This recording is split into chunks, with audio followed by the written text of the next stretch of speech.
வணக்கம் மக்களே. இன்றைக்கி நான் பாம்பே குருமா ரெசிபி எப்படின்னு செய்முறையை விளக்கமாக செய்து காமிக்க போகிறேன்.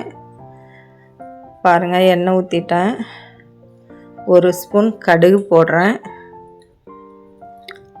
கடுகு பொரிஞ்சிருச்சு. 1 ஸ்பூன் சோம்பு போடுறேன். அடுத்தது பிரியாணி இலை ஒரு 4 இலை போடுறேன் பாருங்கள். அடுத்தது பட்டை ஒரு 4. அடுத்தது கிராம்பு ஒரு 4.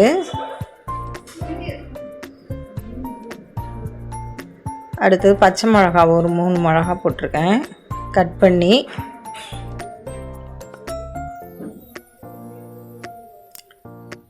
நல்லா அது வதங்கினோன்னே வெங்காயம் ஒரு 7 வெங்காயம், பெரிய வெங்காயம் கட் பண்ணி போட்டிருக்கேன்.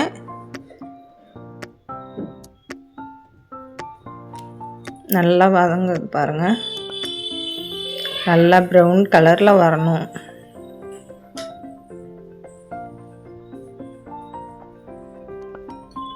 நல்லா வருது பாருங்கள், ப்ரௌன் கலராக. அடுத்தது இஞ்சி பூண்டு விழுது 1 ஸ்பூன் போட்டிருக்கேன்.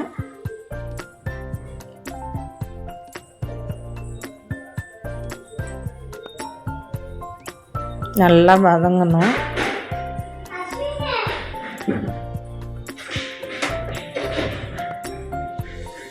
நல்லா ப்ரௌன் கலர் ஆயிடுச்சு பாருங்கள்.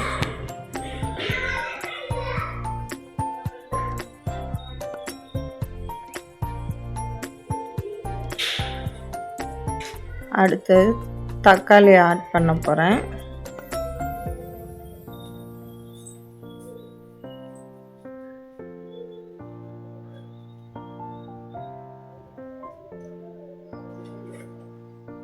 தக்காளி போட்ட பின்னாடி கருவேப்பிலை கொஞ்சம் போட்டிருக்கேன்.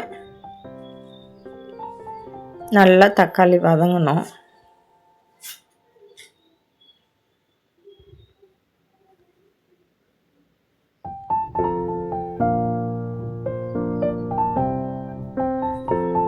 பாருங்கள், கடல மாவு வறுத்து எடுத்து வச்சுருக்கேன். அதோட ஒரு 2 ஸ்பூன் இட்லி மாவு கலந்துக்கணும். கடல மாவு வறுத்து வச்சா பச்சை வாடை வராது.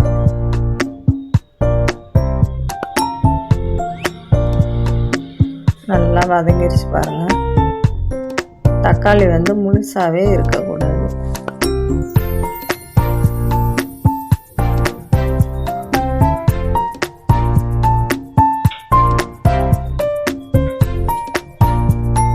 நல்லா வதக்கியாச்சு. நல்லா வாசமாக வருது பாருங்கள். இப்பயே கமன்னு.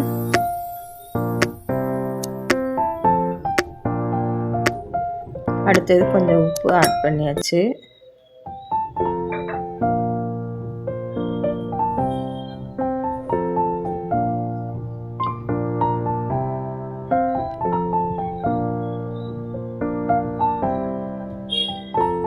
அடுத்தது 1 ஸ்பூன் மஞ்சத்தூள் போட்டிருக்கேன். பாருங்கள் கலர் எப்படி இருக்குன்னு.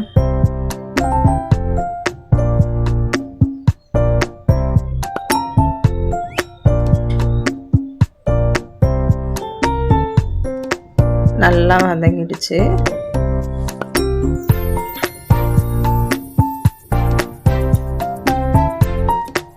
நல்லா வதங்கினாதான் குருமா நல்லா டேஸ்ட் கொடுக்கும்.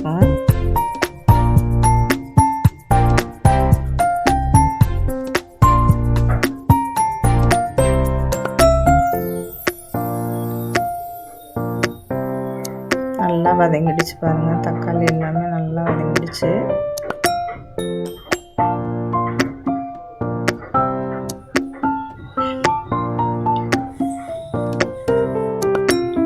இப்போ கொஞ்சோண்டு காரப்பொடி போடுறேன் பாருங்கள். ஏன்னா வெயில் நேரத்தில் காரம்லாம் நிறையா சேர்க்கக்கூடாது. கொஞ்சமாக தான் ஆட் பண்ணுறேன்.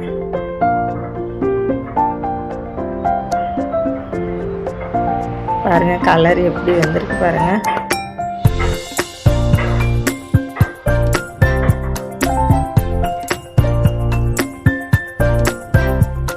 இப்போ கலக்கி வச்ச கடல மாவு தண்ணியை ஊற்ற போகிறோம் பாருங்கள்.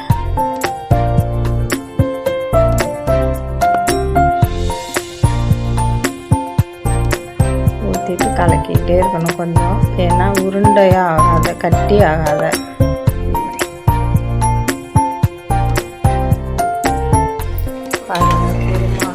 பாருங்க சூப்பராக வந்துடுச்சு. பாம்பே குருமா சும்மா கம்ம கம்மன்னு வாசம் வருது பாருங்க. கொதிக்கணும், பச்சை வாசம் செம்மையாக இருக்கு பாருங்க. வறுத்து போட்டுருக்கனால அந்த பச்சை வாசம் வராது.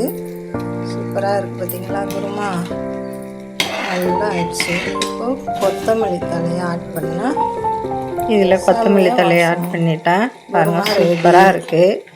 இது பாம்பே தோசை இட்லிக்கு கூட சாப்பிடலாம், சப்பாத்திக்கும் சாப்பிடலாம்.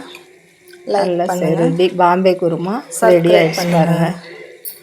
இந்த வீடியோ உங்களுக்கு பிடிச்சிருந்தா இட்லி தோசை கூட சூப்பராக இருக்குங்க, சப்பாத்திக்கும். இந்த வீடியோ உங்களுக்கு பிடிச்சிருந்தால்